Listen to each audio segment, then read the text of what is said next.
Another team that sold at the deadline? The Chicago White Sox. Let's rank their prospects. You are Locked On MLB Prospects, part of the Locked On Podcast Network. Your team every day.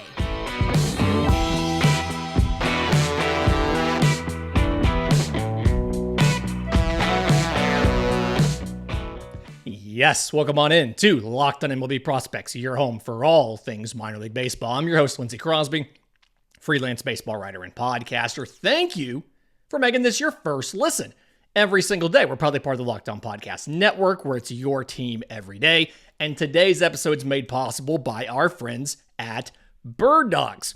Go to birddogs.com/LockedOnMLB, enter promo code LockedOnMLB for a free white tech hat with any order. You will not want to take your Bird Dogs off, I promise you. So I want this to be your show. If you have ideas for the show, if you have questions, tons of ways to get them to us. Honestly, the best ways probably are subtext. Links in the episode description, links in the show notes. They have priority in mailbags and things like that. They're also the only ones that have access to our written prospect rankings. This is new. Started with the Mets yesterday, going through all 30 teams. Going to do lists of top outfielders, top players by position, top 100, farm organizational rankings, all that stuff. Only way to get it's the subtext. Links in the episode description. So the Chicago White Sox, another team that sold at the deadline, and similar to what we did for the Mets yesterday, we're not going to talk about every single player because some of them we've already talked about. The Lucas Giolito deal happened before the week before the trade deadline. And so the July 27th episode has information about Kai Bush, about Edgar Cuero, who are on our rankings but are not going to be in this show.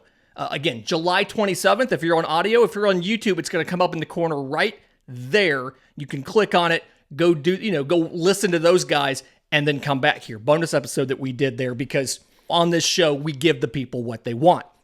But when I'm doing prospect rankings in this organization, honestly, the thing that I'm looking at, as far as this team, number one prospect, I'm thinking about Colson Montgomery. Okay, so Colson Montgomery, 2021 first rounder out of high school. And it's been a little bit weird this year because he was dealing with injury. So he has missed time this year and he's been working his way back. He had an oblique issue and he had some back issues. And so he's only played in 33 games. He ended last year in Double-A. He is now back to Double-A this year. But in those 33 games between rookie ball, high A, and Double-A, 324, 516, 550 slash line. Kind of absurd. 5 home runs, 14 extra base hits, 37 walks to 27 strikeouts, and 2 of 4 on stolen bases. Colson Montgomery has not been challenged yet this year. The whole goal has been try to get him healthy. And at the end of the year last year, he got about 14 games in Birmingham, part of the Project Birmingham, and he didn't do that great. The conventional stats, the baseball card stats, were not good at all. I would expect Colson Montgomery to probably stay in Double-A for a good while this year, unless they start thinking about the future and about trying to push him to the bigs. We'll cover that in the third segment. But the thing to know about Colson Montgomery is earlier in his career, we thought that he was going to have to move to third base, right? That was the assumption was, okay, we've got Tim Anderson here. He's really good. Colson Montgomery looks like he's going to have some issues as far as speed and as far as defense. We'll have to kick him out to third base. How things can change relatively quickly.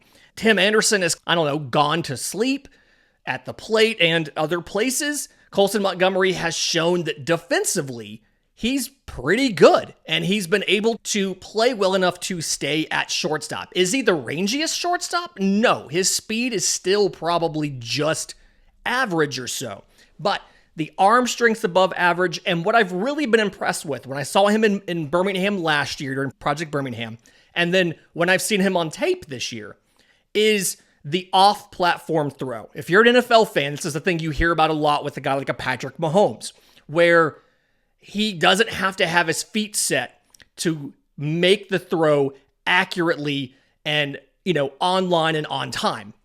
And Colson Montgomery, and maybe that's because he was a 3-sport athlete in high school, but Colson Montgomery has a little bit of that in him as well, where once he gets the ball in his hand, he's good. He doesn't necessarily have to have a perfect setup with his feet to make the play. Now, obviously that helps, but he's not required to have that to make it work. So I like Colson Montgomery's ability to stay at shortstop, but a lot of people listen to this show for the offense, the fantasy perspective. What I like about Colson Montgomery, offensively, very good pitch recognition, very good plate discipline. And as a left-handed hitter, he really wears out that left center field gap, but he can still pull stuff for power. So the power output is probably not going to be plus, but he's a guy where he's going to hit enough home runs that he will help you at shortstop. He's going to be a high on base percentage guy. I think it was 2022. He had a stretch where he reached base in every single game for 50 straight games. Like, he's going to be an above average offensive performer. Won't have the highest power in the world, but something I mentioned, 2 of 4 on stolen bases. Not a big stolen base guy, but he's got plenty of speed. He's got long strides. He can go first to third on a base hit. Things like he could score from second on a single, stuff like that. Really impressed with Colson Montgomery, and I do think he's going to have the ability to step in at shortstop versus having to kick out to third base like we initially thought he would when he was drafted. Another guy, the number 2 prospect in this system for me, is left-hand pitcher Noah Schultz. They're the only guys that I have with a future value of higher than 50. Noah Schultz is a guy, first rounder last year out of high school, 6'9". We have not seen a pitcher this big in quite a long time. Obviously, the easy comparison is Randy Johnson, but just a different generation, hard to do all that kind of stuff. But Noah Schultz, so the start of his year was delayed. He had, I think it was like a forearm strain, a flexor strain. And so he's got 9 starts so far in A-ball. And granted, he's young, so A-ball was the appropriate level for him. But I don't know if he's going to be there for long, right? Because in those 9 starts, he's 1-1 with a 1.52 ERA. It's 23 2/3 innings. So he's still not going very deep into the games, but this is a workload thing. This is a health thing. This isn't necessarily get him adapted to throwing 6 innings every 5 days kind of thing yet.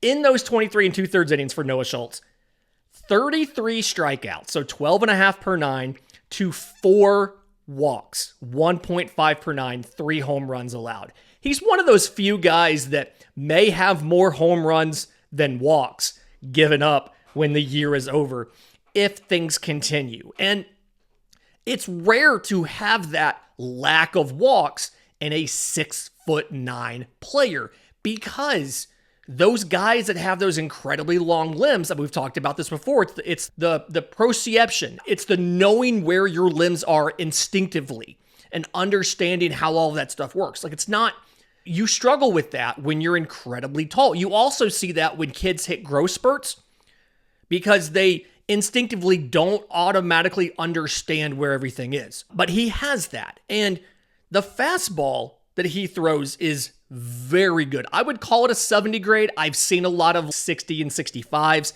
It's a 2-seam fastball, sits 95 to 96. He can touch 98 with it. Again, as a lefty at age 20, it's phenomenal velocity for a lefty. It has both run and sink. So it's moving down and it's also going back to the arm side. So it's moving away from a right-handed hitter.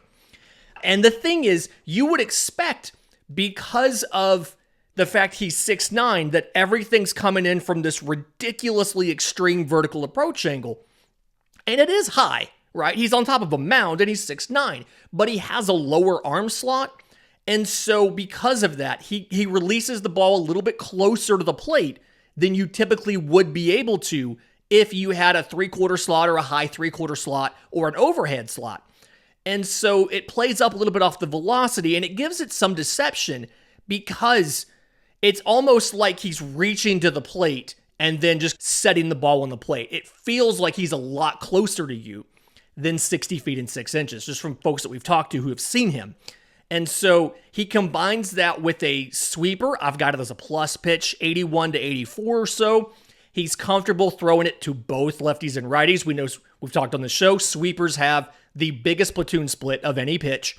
And so you always have questions there, but he also has a changeup that's in the mid to upper 80s, 86, 87 last time I watched it. And it has some fade to keep a right-hand hitter honest. So he's got some different profiles of stuff there, different velocity bands, and a guy that obviously very impressive body control just given his size, really impressive that he can throw strikes as consistently as he can. I think a lot of this is going to be a slow burn for Noah Schultz. He's a very unique player. His pitching motion is really interesting. He's almost in the stretch and he has this sidestep and whatever, but it works for him. And he's going to continue to be a really unusual player that has to do his own thing to make it work. So don't rush it, but know that he's got fantastic stuff and could be one of the top 5 pitching prospects in baseball before he debuts. The stuff is that good. The guy that's not in these rankings, I have not ranked him yet because I don't quite know where to put him, is outfielder George Wolkow. 2023 7th rounder this year, 6'7", 240. He's 17 years old, and he reclassified to be part of this draft class. Just incredibly toolsy monster. He's got 70 grade raw power, but on the showcase circuit, he had tons of strikeouts. His speed's only really average, but he's got incredibly long strides, so he covers lots of ground. The arm is plus in the right field or something. I just don't know where to put him. I haven't seen enough. I think he's played like 3 games, the complex level. He is not on these rankings. I don't know where to put him yet. I got to see more of him first. But in the meantime, Colson Montgomery's 1, Noah Schultz is 2, and Edgar Quero is 3. In just a minute, we're going to talk about some of the arms in the Chicago White Sox system. A couple guys that we've talked about before, but I want to go over them in a little more detail. We'll do that next right here on Locked on MLB Prospects. But first, today's episode is brought to you by our friends at Bird Dogs. I need you to understand, if you see folks walking around and they're wearing the Lululemon shorts, the pants, whatever they might be, and I'm really talking about when you see the guys wearing those. We all see the girls wearing those. When you see the guys wearing those, they look like they feel comfortable, right? They probably are comfortable. Bird Dog shorts do the exact same thing, okay? The exact same thing as those Lululemon shorts, but they fit better. I think they look better. The names are definitely funnier. And so, okay, so when I say they feel better, Bird Dogs invented this cloud knit fabric that it looks like khaki, but it stretches. It's a way slimmer fit. You don't have to sacrifice the ability to move. It's got anti-stink like sweat wicking materials or qualities to it. It keeps you cool. It keeps you dry. I am wearing Bird Dogs right now. Not a surprise if you listen to this show. I know, but they are the most comfortable. I'm wearing a pair of joggers right now. Whether it's the joggers, whether it's the shorts, they are the most comfortable things I own. I have been to tons of outdoor events this summer, baseball games, concerts, things like that, and I've worn Bird Dogs just about every single time, and I've come out of it feeling great every single time. So listen, go to birddogs.com/lockedonmlb or enter promo code lockedonmlb, and they'll give you a free white tech hat with your order. Wearing one now, I literally forget that I am wearing this. It is light and cool. My head can still breathe. It's great. birddogs.com/lockedonmlb or promo code lockedonmlb for a free white tech hat with your order. You will not want to take your Bird Dogs off. I promise you.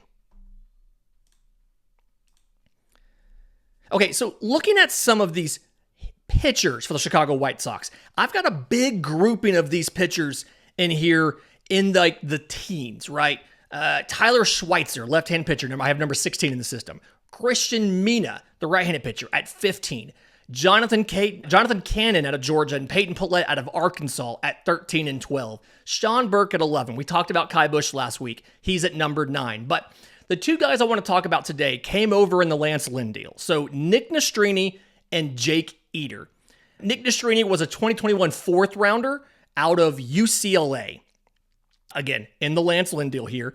17 games in AA this year, not counting what he did when he got into the Chicago system, because he had to move practically cross country. It's what just things can happen, okay? It was a rough start.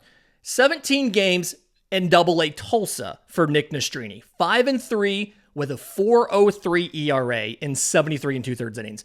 85 strikeouts, so 10.4 per nine, to 37 walks, 4.5 per nine, 8 home runs allowed. The thing about Nick Nastrini, power profile, the stuff, just the raw stuff, is very good. The fastball somewhere between a 65 and a 70 grade, and it already sucks to be saying a half grade at 65. That's already annoying enough, but to say it's somewhere between 65 and 70, the thought process is just suck it up and pick one. But sits 95, he can touch 98 with it. The slider, it's a plus pitch, it's in the mid-80s. It's one of those, more of a traditional slider, and it's got that late drop to it, right? It's not a big horizontal mover. It's a pitch that's just going to drop under your bat right before it gets to the plate. He has a changeup to go along with it. Late last year, he added a curveball, very much like a power curveball, kind of one of those big hammers to it where it just, the very end of the flight, it just drops to the ground. And it's something where if a guy's sitting on that slider, right, it's okay, as long as I can catch up and foul off the fastball, I can sit on this slider. If he throws you the curveball instead of the slider, timing-wise, you're probably going to be a little bit ahead of the curveball because the curveball's in the low 80s instead of the mid 80s like the slider. But then also, instead of just aiming 2 balls down from where you were going to aim, this curveball is going to hit the ground. And you're going to look like an idiot. And it's going to be on Pitching Ninja, and we're all going to laugh.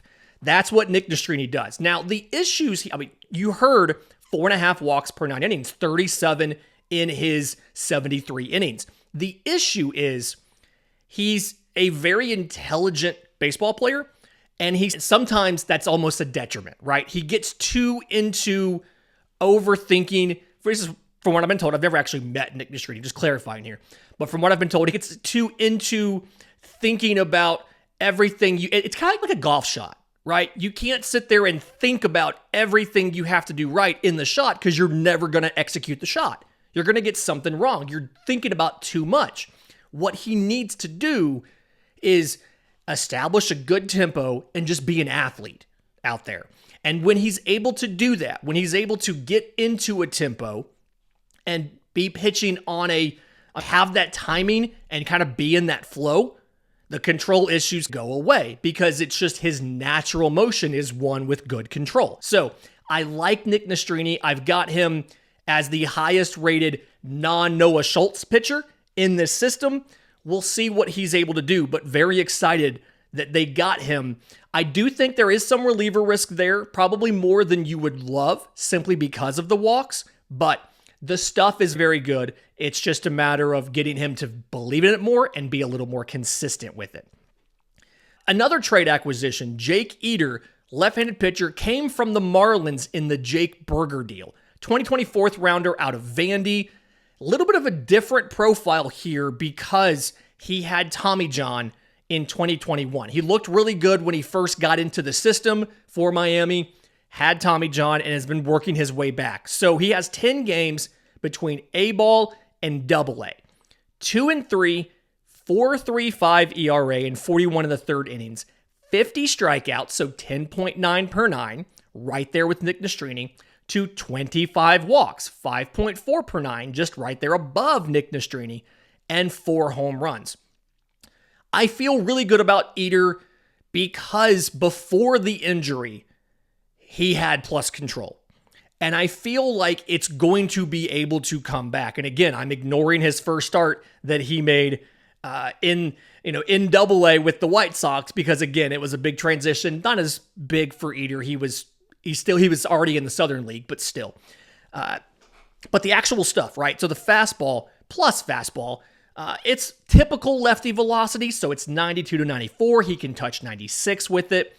The slider's a plus pitch, really is a chase pitch for him, right? He throws it in the low 80s.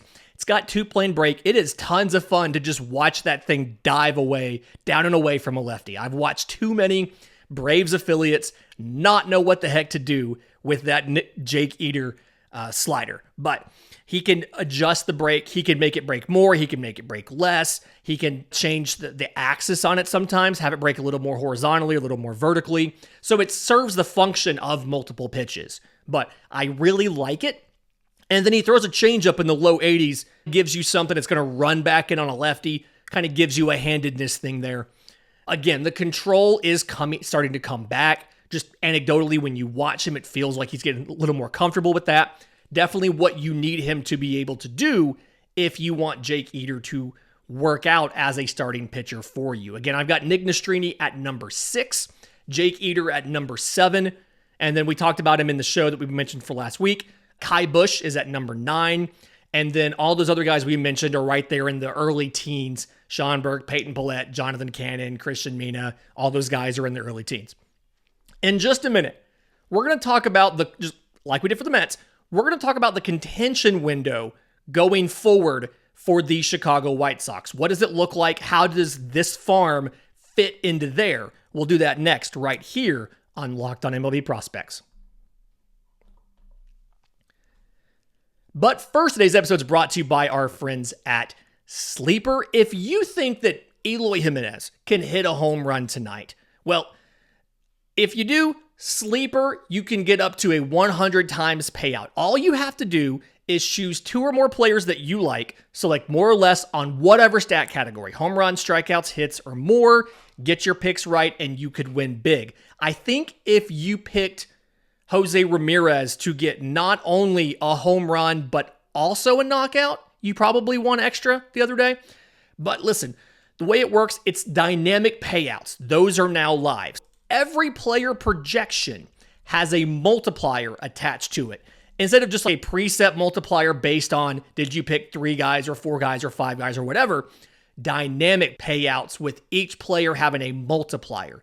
So you can get higher payouts than other apps with less picks.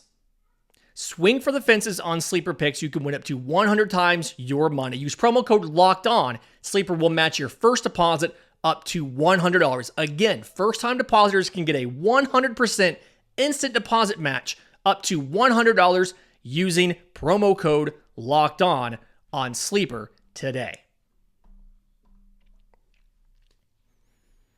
Okay, so when you're looking at the Chicago White Sox, and again, if you want, these rankings are available on our subtext, links in the episode description, links in the show notes, but when you're examining this team, obviously every team's going to need pitching in a couple years whenever they're trying to be contenders again. And so I'm not going to sit there and figure out, okay, who's going to be a number 1, who's going to be a number 2, although Noah Schultz looks like he could potentially be a number 1. We'll see what happens.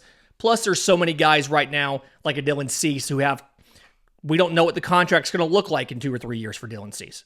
But on the offensive side, it's pretty obvious the 4 positions you have to upgrade on this team is shortstop, which is wild to think 2 or 3 years ago we're talking about having to upgrade on Tim Anderson, but that's where we are.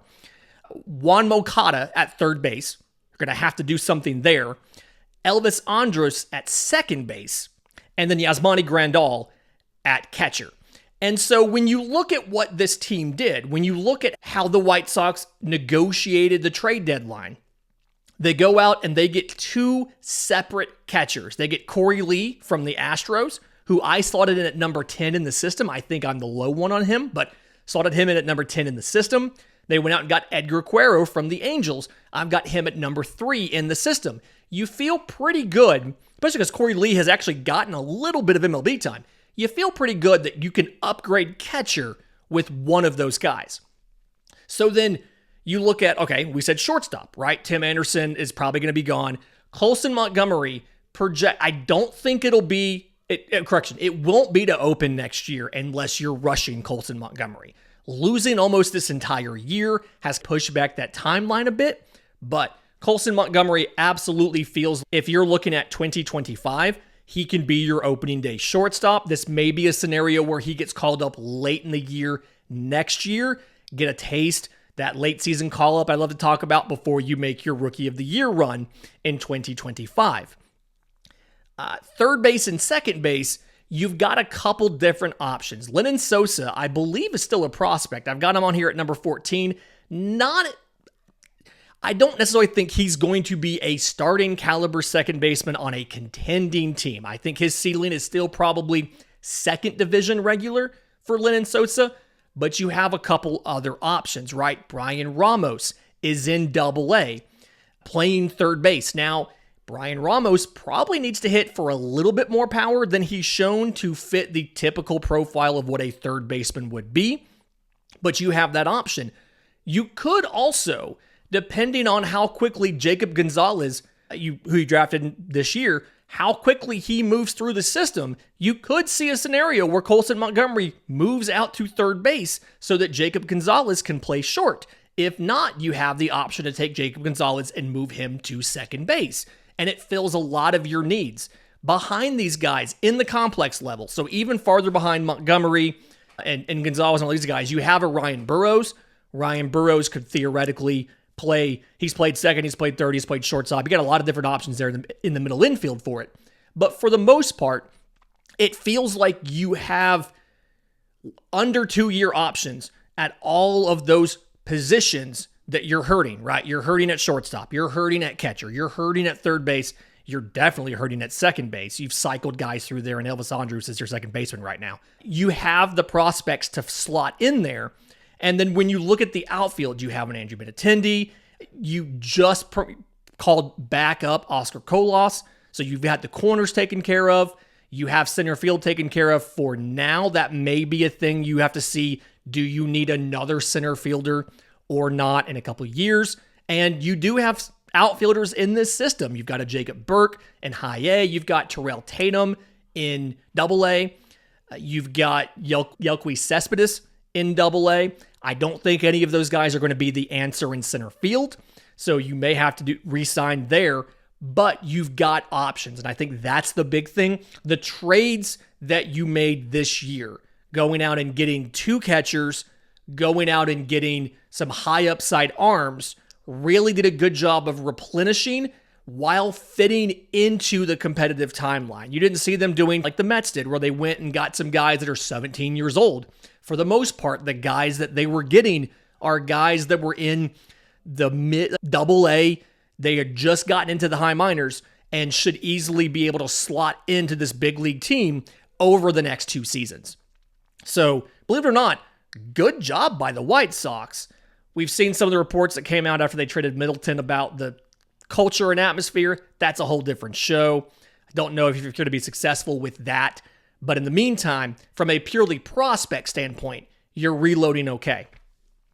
Fantastic week this week. We're doing one more of these shows. We have the Reds coming tomorrow. And then on Friday, we're doing a show to update where a lot of the 2023 draftees who are playing, where they've been assigned, and who has stood out so far to us. So stay tuned for that. In the meantime, remember, it's always a great time to pay a minor leaguer.